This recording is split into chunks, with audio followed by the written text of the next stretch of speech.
be advised that this recorded webinar has been edited from its original format, which may have included a product demo. To set up a live demo or to request more information, please complete the form to the right. Or if you are currently not on CSC Global, there is a link to the website in the description of this video. Thank you. Hello everyone, and welcome to today's webinar, Business Life Cycle Compliance, Keeping Your Entities and Licenses in Check. My name is Annie Triboletti, and I will be your moderator. So joining us today are David Jeffries, Ariane Tournier, and Kayla Heathman. David is a Senior Director of Product Management for Global Compliance and Governance Services at CSC in the Wilmington, Delaware office. David is responsible for driving the strategic direction of CSC's compliance solutions.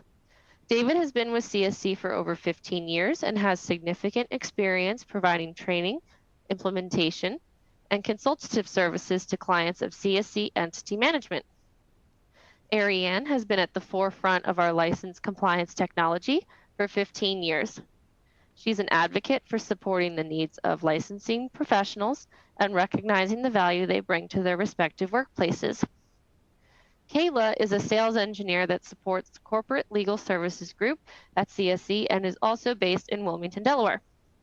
Since joining CSC in 2015, Kayla has focused on B2B relationship management and consulting to find solutions that best fit the needs of new clients. So with that, I'd like to welcome David, Ariane, and Kayla. Thank you, Annie, and thank you everyone for joining us today.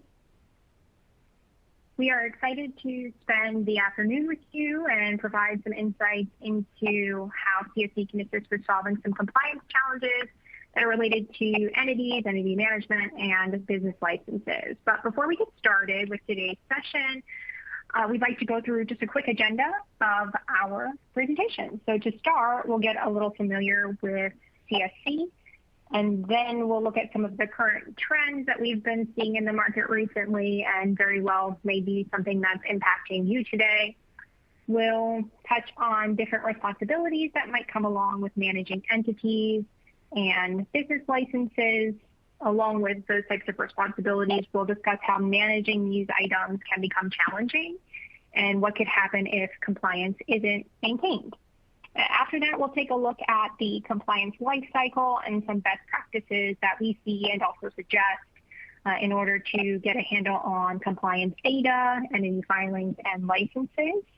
Lastly, and probably most importantly, we'll dive into CSC solutions that help with managing the entity data and options that you have with partnering with CSC for business licenses. And then Annie had mentioned at the end of this, we're going to open a live Q&A session with myself, David, and Ariane, so we are able to answer any questions that may come up throughout the presentation. So to start, for those of you who are either unfamiliar or new to CSC, or just as a quick refresher, CSC remains a privately held organization that now has almost 200 years of combined history across all of our business units. Together, we do provide tailored solutions and deliver world-class service in over 140 jurisdictions worldwide. We offer support through every phase of the business life cycle and also investment life cycle, with over 7,500 employees that are specialized to assist our clients that are very, very diverse in nature. We continue to be the CSC that you know and love by remaining the trusted partner for more than 90% of Fortune 500 companies, more than 90% of the best 100 global brands, and we work with 10,000 law firms and also now support more than 70% of top private equity firms worldwide. So always keeping our clients at the forefront of what we do, we truly are the business behind business. With that introduction to CSC, we certainly also have a lot of other things to cover. So to kick us off, we wanted to take a moment to focus on the current climate that compliance professionals find themselves in today. There are a few trends that we have noticed over the last couple of years that have impacted operations and also have not yet gone away. One trend that we've seen and also has been increasing is the idea of cutting costs. So where legal departments, or really any and all departments across organizations, are being expected to somehow do more with less resources overall.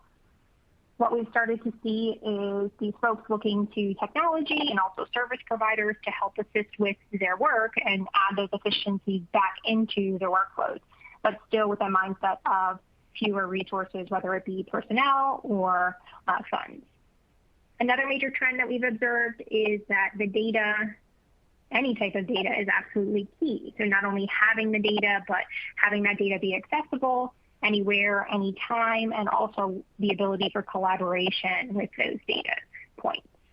We found that with less resources, more teams are inheriting items that maybe they haven't done before, haven't played a role in before. And if there isn't data, it's been very difficult to ensure that these have smooth transitions without any sort of complication, misfilings, or lack of insight. So we've seen a shift to implementing technologies to make this process a little easier over time. We've also noticed an increase of just requirements in general, not only just that increase, but also the increased complexity that comes with that, where to file, what to file, and how to know what requirements you need to meet. So it makes it increasingly difficult to keep up, especially if a lot of our resources are lacking or we don't have enough there.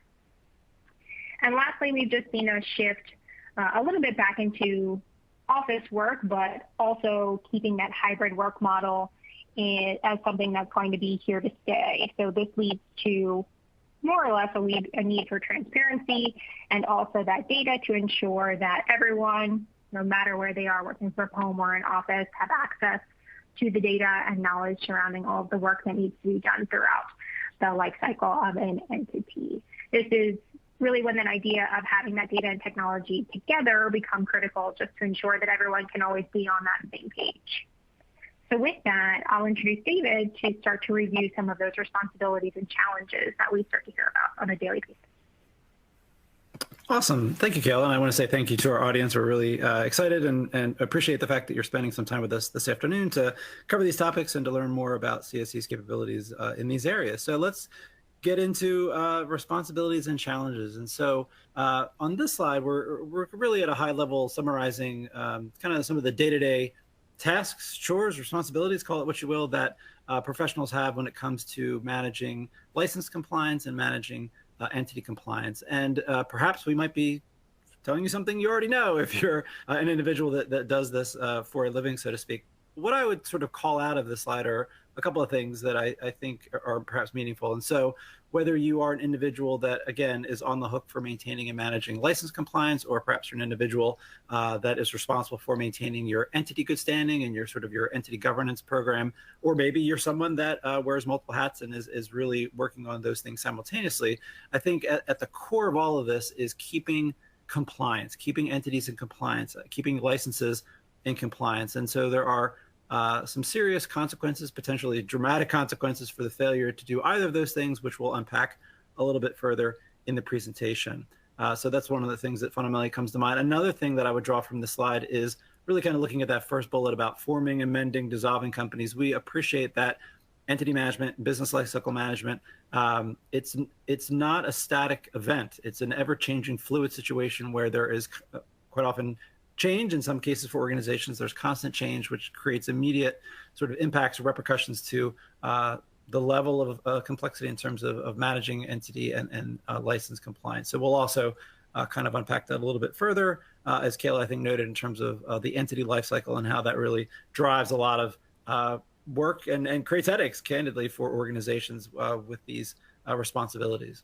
So from there, we can talk a bit about some of the challenges. And I would be sort of quick to mention that we feel that these are challenges that are largely facing organizations that lack a compliance partner to help them with license filings or entity filings, or potentially lack a partner that can provide them with the proper technology to keep their licenses in order and their entities in check, et cetera. And so again, organizations that have sort of made the right decisions in terms of outsourcing and software, I think, are in a much better place than the challenges that are being represented here on this slide. To kind of kick this off a little bit further, I guess I would say the first point and the last point are, I think, rather interrelated. And so we know that entity management is a multi-department function, or you could call it a team sport, where it's not just legal, it's tax, it's treasury, it's finance, same for licensing. And then it's really common especially as we talk to sort of larger clients, that it's not one person that does both of these things. Certainly that does exist, but it's very common that there is a different person or a different team of individuals responsible for entity management versus those that are responsible for license compliance. And so as a consequence, a lot of times there's a lack of sort of the left hand not knowing what the right hand is doing. And there's a lot of overlapping information it's beneficial to kind of have your arms around. So that certainly is a common challenge that we hear.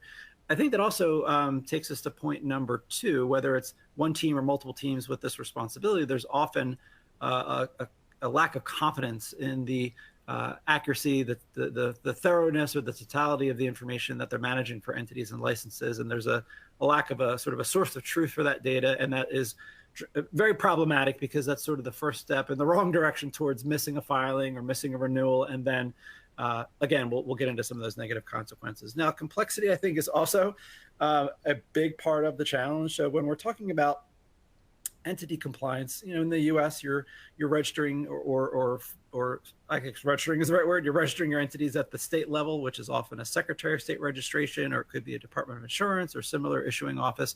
When we're talking about global entities, we're now talking about registering with a sort of in-country business registry, like Companies House in UK, as an example. And then certainly there's an added level of sort of complexity around managing global entities, where there's more due diligence around things like KYC, AML, know your client, anti-money laundering sort of due diligence, and then additional requirements for filings that are necessary. And then really where my head starts to spin is around the number of what I'll call sort of governing authorities around licenses. So it's not just at the the state level; it could be at the local town, city level, township, municipality level. There's sort of a never-ending array of, depending on your vertical and your locations, a never-ending array of governing authorities, so to speak, that you have to factor into making sure that you have proper licensure and you're ready to renew as appropriate. And then late filings, penalties, et cetera, is a concern and a challenge because, again, failure to keep all of this active and in compliance can lead to some pretty significant circumstances.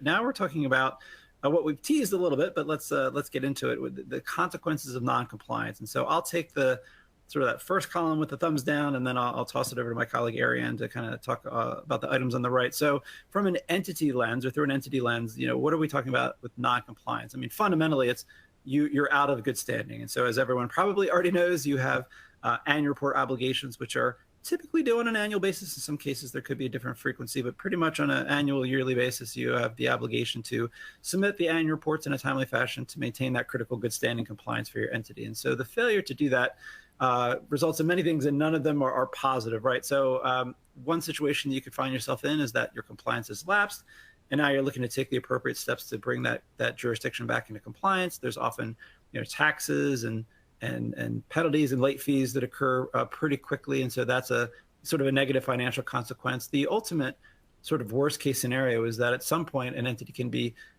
sort of in a negative standing to a point in time where you're not able to actually get it back into good standing. The entity is effectively revoked. It essentially no longer exists. And so that's a challenge for any organization. But if you're a smaller organization with a couple of companies, or maybe you're a single member LLC and that is your business effectively, you've lost the protections of the entity, right? Where the whole point of it was to shield your personal assets from potentially being involved in a piece of litigation. And now the entity really ceases to exist. So that's really a really dramatic situation for any organization, but especially organizations of a smaller scope. And so that is the again, sort of worst case scenario from the entity perspective. And then Ariane, if you want to talk about some of the sort of the business license consequences and take us through that, that'd be great.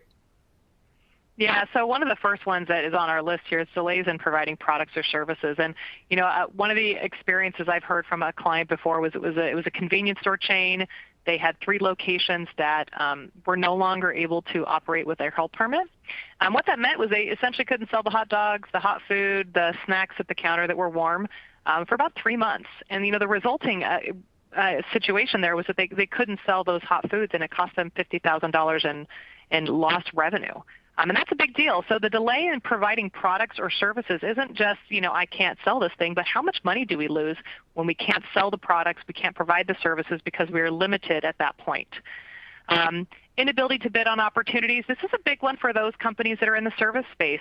You're making contract bids, but have you been keeping the licenses in good standing in jurisdictions that maybe you haven't had a contract in for a while? Or how quickly can you get licensed in order to do a bid? We have negative press. Nobody wants their businesses in the press, but that certainly happens. I've seen companies show up in local newspapers because they've lost their health permit or something to that effect, and it really ruins everybody's impression of that business, and that can go pretty global pretty quickly now. Fines, penalties, and lawsuits, we don't want those, but they do result in these. We get that first notice, the second notice, and because a lot of this compliance is mail-based, sometimes it goes to the facility and we just don't see it. So when it goes to the facility, it doesn't make it to the corporate office. Those penalties and fines can really stack up if we haven't created processes around managing those deadlines, even if the paperwork is missing. Business closures, again, nobody wants to lose product or service sales, but business closures are even worse. We see jurisdictions sometimes that are very eager to put that chain on the door, and that can really hurt our business. It can take days to resolve, and sometimes it's spiteful, but it does happen, and we want to avoid those business closures by making sure that everything's filed on time. Certainly arrest is a big scary one, but it also happens. Noncompliance can lead to actually arresting officers or personnel in the organization. So these are all very serious noncompliance results, and they can cost your organization money. They can change how they're viewed within the community. So we really want to make sure that we have strategies to avoid these cases of noncompliance.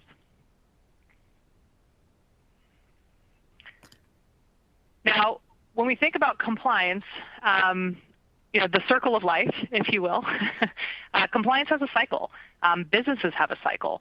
And so the compliance life cycle is really important to touch on, and how this really affects all of the different stages of your business, right? We don't just have a single situation, single status at any time where we're fully compliant with everything, because our business is constantly changing. And I'm going to leave it over with David here to touch about this first stage of the compliance life cycle.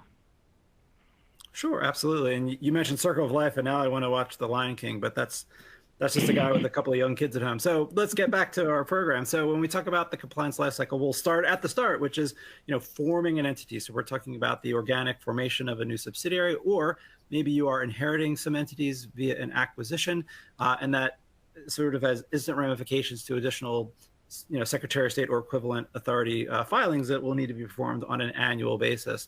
If we're talking about a formation of a new entity, there's the need to appoint a registered agent, if for no other reason than to handle service of process for your organization and distribute that properly. If we're talking about an acquisition, you might be acquiring entities that are not using your preferred or primary registered agent, and so you might look to engage your agent to handle what's known as a change of agent filing, so that you can bring all those entities under one umbrella from a compliance or SOP perspective. On the licensing side of things, we're forming new entities, we're acquiring companies, and now we have some research on our hands. If it's an existing entity that we're acquiring, what licenses does it have? Are those actually sufficient? Is there a gap here? Or is it over licensed? Is it maintaining licenses it really doesn't even need in the first place? And so, again, that's sort of the acquisition side. Again, forming new entities, again, there's the need to do that research and then ultimately establish those licenses. So what do we need, and how do we go through the process of actually establishing them as a part of the sort of inception or formation of the company as well. So for the next part of the life cycle, I think Ariane is going to take us through the next two, and I'll wrap it up with the final step. Yeah, so once we've gotten everything formed, we have established our business, we then are in maintenance mode. That means we have to keep these items compliant. We just saw in our last slide the cases of non-compliance. So this is really about how do we stay in good standing. And that means we have annual report obligations every year. We need to make sure the certificate of good standing is complete. Doing business and fictitious name filings, DBA filings have to be completed and renewed. And then we also have to track all of those business licenses. And for some of you, it could be 1 or 2 business licenses per location, maybe a few per state. Some of you may actually have 20 or 30 licenses for a single location. So this is really the maintenance part of it is a full-time job, and we oftentimes see that there is individuals whose only responsibility is just to keep this work maintained, and we might have other people who actually do the formation work. Once we have it maintained, again, there's really no case where we're always compliant, everything is sort of zen, because then our companies decide to expand. We have acquisitions, qualifications, mergers. Whenever these things happen, there's a lot of paperwork to do. There's a lot of consulting that has to be done. We have to make sure that everybody knows what actions are needed. If there's acquisitions, we've got to do change of ownership, right? If there are mergers, we have to make sure that we, re-register these entities or new entities within the right company.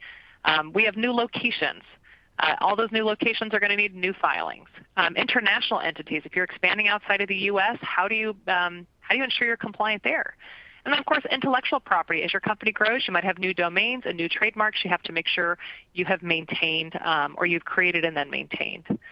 So, at this cycle, we're expanding our business, we're growing our business, but there's another side to that. I'll let David talk a little bit more about that.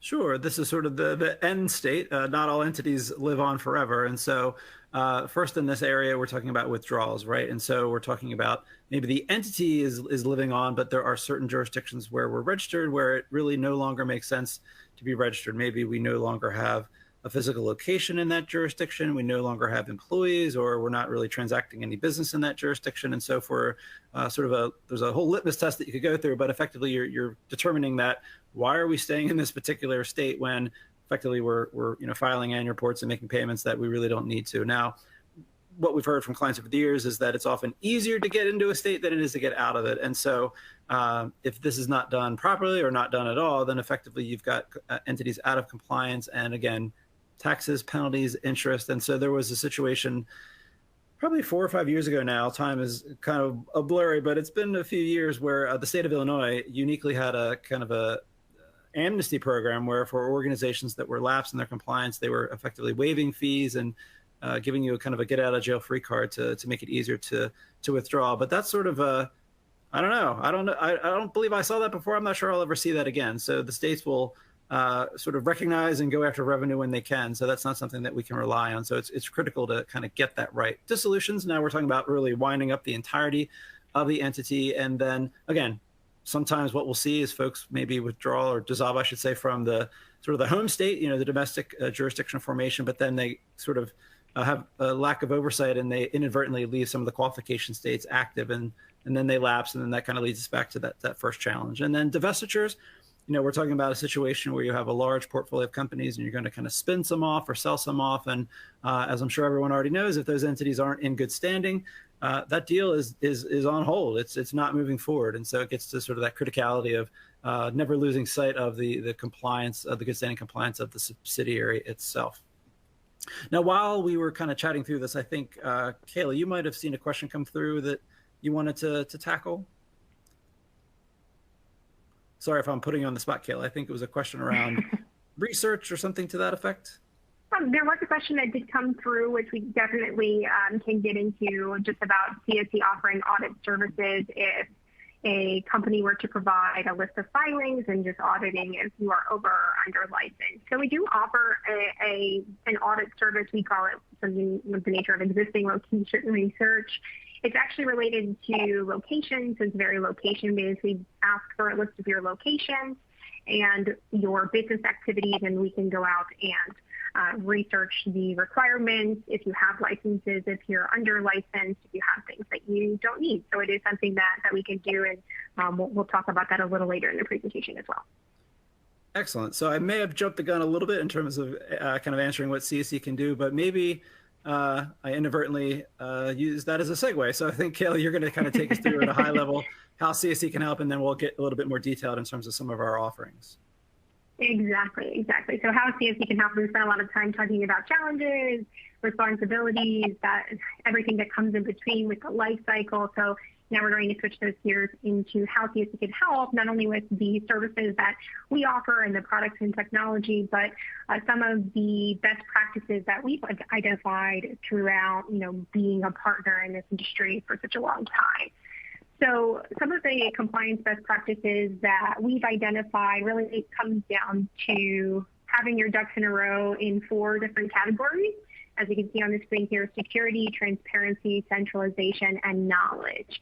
And really, just like most of what we have gone through already today, these best practices all go hand in hand some way, somehow. So we'll just talk about all of them together. But to start, security is huge. It's something that has always been around, but is increasingly visible, something that a lot of folks are looking for as they think about having a new provider or having their data stored elsewhere than their own offices. So again, that leads to really having your data and documents in secure, protected areas, which is really the key during the change in the landscape of business operations today. In our world right now, we're working with many pieces of data that are considered sensitive. It's not always just digital in nature, but it can be those hard copy files. And really, legal documents or licenses maybe are stored on site in offices, or maybe they're now being sent to employees' homes due to that shift in workplace, or not even having a physical office space anymore. So the risk of exposure has greatly increased because not everyone has a very secure way to store the data, and certain filings that maybe CSC is doing for you, or maybe that you're considering, or that you do on your own, could need things like background checks or social security numbers. It's really vitally important that all of this data and the documentation is in a known area that that you can trust and that is safe and protected at all times. It's not getting anywhere that it doesn't need to go. So part of that security is also leading into centralization of data and the ability to provide that transparency to individuals that maybe need access to it. And then there's also more levels of security within that type of transparency in technology, because maybe you want to have different permission structures and have the ability to provide access to certain information, but maybe not other information. So, those things are items that really go hand in hand. You can have that centralized database, but also make sure that there is security behind items that really don't align with someone's role. So this is all, again, really something that can be achieved by implementing the correct systems that are allowing for those permission structures. And again, while security, centralization, and transparency are huge, working in this type of environment and obviously are tied together through technology and services, we've also talked about that level of knowledge and overall understanding of just information needed to either be able to file transactions or know when these deadlines are coming and manage licenses. So it's imperative to have that knowledge or have someone who understands what you're supposed to be doing or really know where to find it. When you're faced with those types of tasks, with those entity filings or licenses, it's just imperative that you have those tools to keep your operations in compliance. So with that being said, those are the CSC best practices that we've identified, and we're going to provide more information now on how CSC is actually able to help your business implement those through a lot of our solutions and services. So David, I think I'll pass it back to you to start with entity management. Absolutely. Thank you, Kayla. And I have to be careful because if I'm not, I'll spend the rest of the webinar talking about my love of CSC Entity Management. So I'll try to be as concise as I can to allow for the rest of the webinar. But I guess where I'll start is for organizations that are on the call with us today. If you're currently using CSC as a registered agent, you have access to a complementary platform that we call CSC Navigator. And effectively, core critical information for your entities flow into that solution. So the names of those entities, where they're formed and qualified, entity types, statuses, our good standing compliance calendar automatically provides insight into when you have your next set of annual report filings. If you should engage CSC for a filing, like a formation, a withdrawal, a dissolution, annual report, effectively you name it across the board, we will automatically update the data to those entities as a consequence of the filing. So seeing a new entity in the case of a formation, or seeing an entity in a new jurisdiction if we're doing a qualification, is just a couple of simple examples. But also the supporting documentation that we get back from the filing authority, which is often, again, a Secretary of State. Those documents go right into that company record as well. So it's a very powerful complementary platform to give you great transparency into your entities, their registrations, and ultimately when annual filings are due. And there's even a feature called Corporate Tracker that gives you a lens into what is actually the current status at the Secretary of State. And we up that on a regular interval, so there's no sort of guessing game in terms of whether or not a company is in compliance. With all of that great technology and all that great integration with our services, a lot of clients want to go beyond. They want to go sort of one step beyond, and now what they want to do is build on top of that core information by tracking directors and officers and creating online minute books for things like consents and resolutions, and routing documents for signature electronically through the technology, tracking ownership from that, generating graphical org charts. And these are all features that are enabled by subscribing subscribing to what we call CSC Entity Management. So the best way to think about it is it's our sort of standard complementary platform. We flip a switch and now we enable a full suite, a very feature-rich suite of capabilities that we call CSC Entity Management. I alluded a moment ago to the e-signature capability. That's through a direct pre-built integration with DocuSign. So if you're a DocuSign user, you can very easily push documents out for signature, collect them back in the platform, and route them to Metabooks for sort of perpetual storage. We also recently, earlier this year, launched an integration, a kind of an off-the-shelf pre-built integration with Workday, which is a leading human capital management HR solution where organizations effectively track their employee records and more.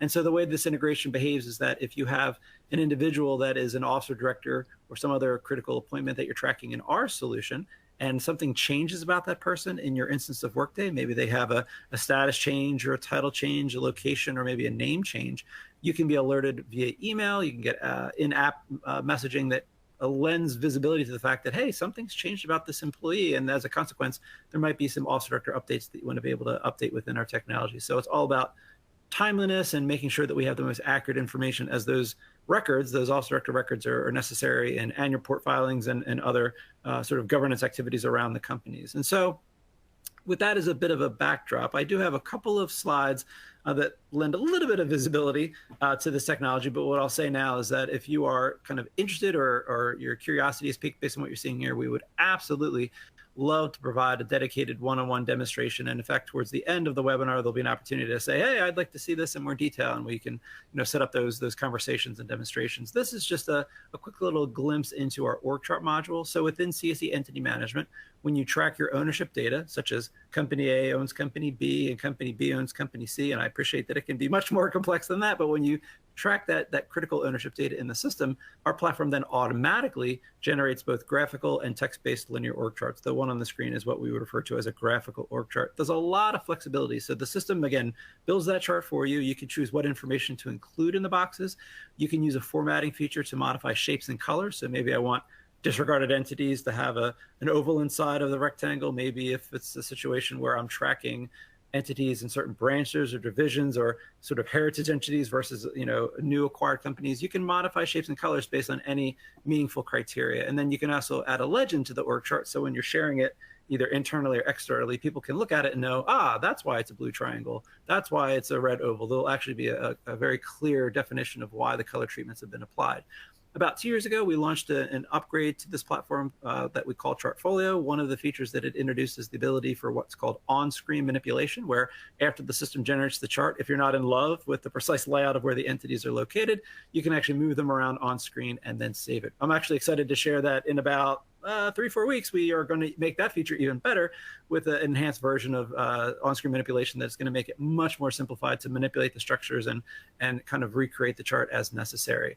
One other quick thing to mention about the Chartfolio release from a few years ago, we also introduced the concept of what we call subcharts, where for some of our larger clients, they might have dozens, hundreds, or even more entities in their structure. It gets a little bit unwieldy just because there's so many entities. And so you can actually click on one of those entities and intentionally put it onto its own separate page with the companies below it as well. And so the feature then allows you to download it as a single PDF, which could be several pages if you've created multiple subcharts, so that you can easily share the information and it becomes a much more digestible situation to sort of comprehend and understand the data. Now, Kayla earlier was talking about knowledge being one of the sort of most important things to kind of consider, and it's a part of what we bring to the table. This is a screenshot of our CSC good standing calendar. And what is happening here is that we have what's called a knowledge base, which is essentially a part of the technology that knows what's due, when, where. So, in Delaware registrations, it's this time of year. There's a variety of factors. If it's Colorado, it's based on the anniversary of when you registered in that state. So all of that knowledge is built into the platform. And then it actually takes a look at your set of companies, applies those compliance rules, and creates events in the calendar so that you know precisely when those filings are coming due. We also offer this globally outside of the US. So we offer a suite of corporate secretarial services that we call global subsidiary management. So if you're engaging CSC for those services, this calendar also automatically creates events for non-US companies, effectively giving you a lens into those upcoming annual compliance obligations. So it's a really powerful tool, highly configurable, lots of capabilities, which include other integrations. So I mentioned Workday, I mentioned DocuSign, but there's also a more broader framework where you can take information in the system and, as needed, of course, feed data and documents into other downstream systems so that you can create kind of sharing of information from one platform to another. So I've gone on long enough. I want to make sure I leave time for my colleagues. So I'll turn things over to Kayla to talk about some of our kind of outsourced business license services. Thanks, David. So switching gears a little bit to the licensing side of CSC and just some of the options that we have for you. So CSC can just be a true marriage of service and technology together. You can rely on CSC's team for the support in the researching aspect, or to utilize technology to be able to view data, documents, statuses of licenses, either if we're supporting your license filings or if you're looking at it from the lens of our self-service management tool. So CSC has those three areas of focus. It's the research, the full outsourcing, and the self-management application. But we also have this concept, of tying this all together with providing knowledge of licenses offered and jurisdictions that maybe issue licenses. So the two items here on the screen, new license research and existing license research, are going to provide that knowledge to you. That first example of new, we can really think of back to Ariane's idea of expansion and moving into new locations, or that growth phase of the business related to if you have brick and mortar locations or if you're just offering products and services in a new state. And so what you can do is you can lean on CSC to prepare a comprehensive package that would identify the licenses that are issued by different levels of authority, so states, local municipalities, cities, counties, that may apply to you or you may need to comply with to be able to feel confident that you're starting off on the right foot. This type of research, again, is for new locations that you're just expanding into and you have no licenses yet. And it's also based upon your specific business activities because, as we alluded to earlier, you might have licenses for specific types of work versus other businesses that those may not apply to. So again, just helping you get your foot in the door and starting off with all of the compliance measures on the license front covered. Now, if we consider, that you have been currently operating in a location already, and maybe you're just unsure of what you have, or some of those records have gotten lost, or maybe you just inherited this licensed work, that's when the existing location research comes into play. And CSC does have the ability to uncover those requirements that maybe are overarching applying to you, but we don't stop there. We can actually go that step further, as I mentioned previously, answering that question, that we can help identify what the licenses you hold actually are. What is the data that's currently on file with those authorities, verifying gaps in the licensure and the coverage, and then sometimes it happens less and less every year, but sometimes it does happen that we might identify a license that you have that you might be able to divest of. Let's say your brick and mortar location is actually outside of the city limits, so now that license doesn't apply to you. There's all of these different scenarios that may come into play, but all of this is something that we can find through the existing license research, and it's just a comprehensive audit of all of your requirements, what you've met today, what you may have missed, and then also maybe some things that you may not need. Alongside of that other facet that I have been speaking about is CSC's license outsourcing service. And this is really where CSC takes on the monitoring of the license expirations and proactively renews those licenses by getting all of your applications together, pre-filling those, identifying any missing pieces, sending notices to you of maybe supporting documents that may need to go along with these licenses and advising on that.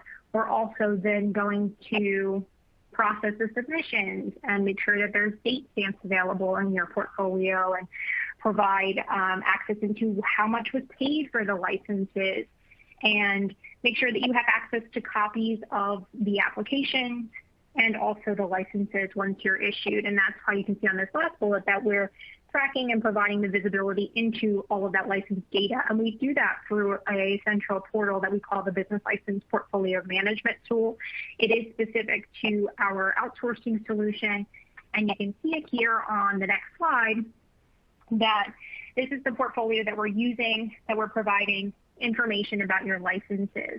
We store all of your license data in a grid view that you can see as the first the first screenshot here, you'll be able to always see the entities that hold the licenses or the individuals, the types, all of your information about your expirations. And then if you notice, we are storing those real-time status updates.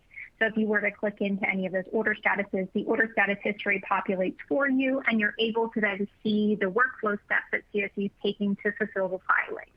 And this just gives you added visibility into the process. You always know where we are. You always know maybe what is expected of you or what to expect from jurisdictions and anything in between. So this technology really provides overall visibility and really easy to use and find all of those data points from time to time. So we understand that outsourcing may not be for everyone, so that's why we have an incredible self-service technology that would help you leverage internal resources to be able to manage the filings more effectively. And Ariane is going to help you understand how License Pro works. Wonderful. So, License Pro, as Kayla mentioned, is really the self-service tool of our business for licensing and permitting. One of the big things about License Pro that we really focused on was ensuring that there was a single, centralized, secure platform for professionals across your organization that are dealing with some type of licensing and permit. What we want to make sure is that those folks using a central system are able to customize the work to the way they do business. On this call, I looked at the registered attendees, and you guys span dozens of different industries. And the important takeaway from that is that each industry is going to have customized requirements. Because your regulations, because of the jurisdictions that you're filing with, you're going to need to manage your processes differently than the guy next to you. And potentially even differently than some of the different departments within your company that might do some type of licensing or permitting. So License Pro has customized workflows that allow you to streamline the renewal management, the application process, change of ownership, change of qualifier processes, new hire processes. We have set the system up to allow our clients to build the workflows that are going to best meet their business needs. So you're not stuck with a kind of a default template, but you can actually design these to really benchmark how you need to manage your processes. And with that, that's to guarantee that the industry that you support, the licenses and the permits that you have, they're really getting the attention they need. We're not using spreadsheets or some kind of homegrown system, but we have a system that is really designed specifically for your groups. License Pro also is going to deliver integrations with both your accounts payable or other systems. We offer APIs so that if you want to do an automated AP export, the system will fully automate the payment process, generate a check request, and deliver that AP data over to accounting. And that allows our clients to typically save anywhere from 3 to 5 minutes per filing on just the payment cycle alone. So our goal here, again, is to give you tools that are going to standardize the process, create procedures, but also save time. The system also, because we have those integrations, we can integrate with other systems. We might be pulling data into License Pro to make sure that the users have access to information like employee changes, gross receipt updates, so that instead of having to stop what you're doing when you're working on a renewal, you can actually go straight to the data that's already sitting in the system and grab that information and quickly access it. Now, in addition to integrations and making sure that this is a central source of data, we also have dashboards. And the dashboards are very important for our users because they're going to give you a single place to look at what is pending. Really, this is to guarantee that we don't miss a filing. We talked about those issues of noncompliance and what happens when you don't file on time. That's what these dashboards are for. They're visual indicators of what you have pending and what might cause you risk so that you can quickly take action when those are alerting you. We also have reporting to make sure that the users are getting the information they need. So sometimes our users are going to want notifications based on deadlines to make sure that if they forget to log into the system, they still have alerts telling them they have some deadlines they need to work on. But in addition to that, we also have reports that might be just sharing information across different teams. For example, sometimes we have service companies that need to have area sales managers know exactly what licenses are out there so that when they're bidding on projects, they know where they're compliant. So those types of reports can be designed to really make sure anybody in the organization is getting what they need. We do allow for unlimited users, which means everybody can do the work they need to do. So that easy access to all the licensing data and documents doesn't just apply to the folks doing the renewal work. It may be leadership that needs access to it. It could be people out in the field who need access to it. But allowing our clients to set up security so that those folks who need to see the data can see just what they need to see and that's it.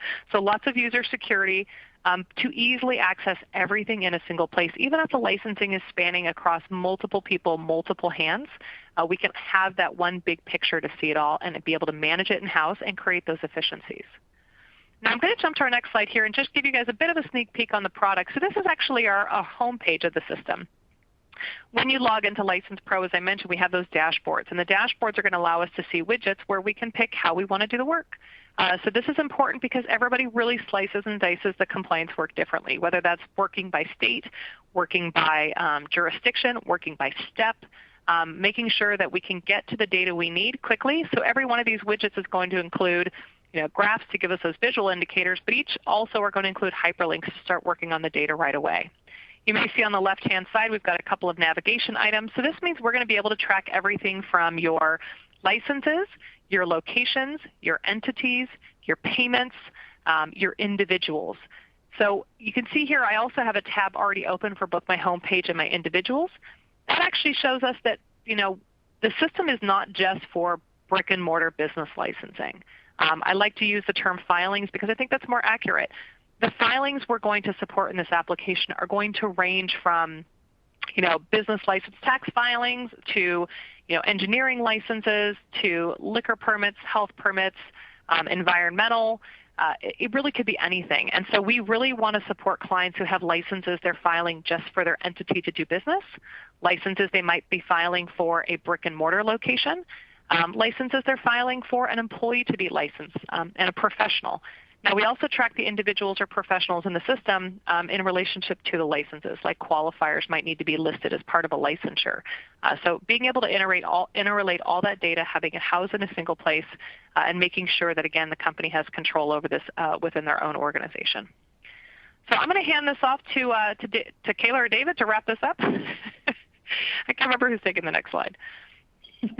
Great, thank you. And I do just want to have one eye on the clock here as we want to leave some time for questions at the end of this. So we'll make this pretty short and sweet, but really we want to focus on the items that make CSC different. What is the CSC difference here?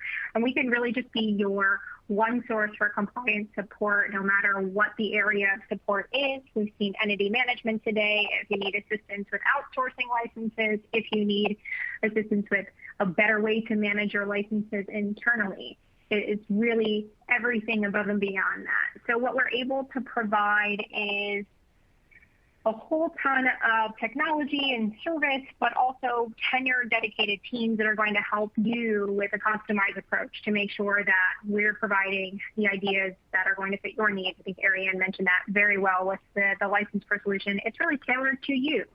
And so this also allows you to leverage CSC. We have superior industry knowledge. We've been in business in the U.S. for over 120 years, and now we have over 200 plus years of experience globally. So we've been here a long time and we know a lot.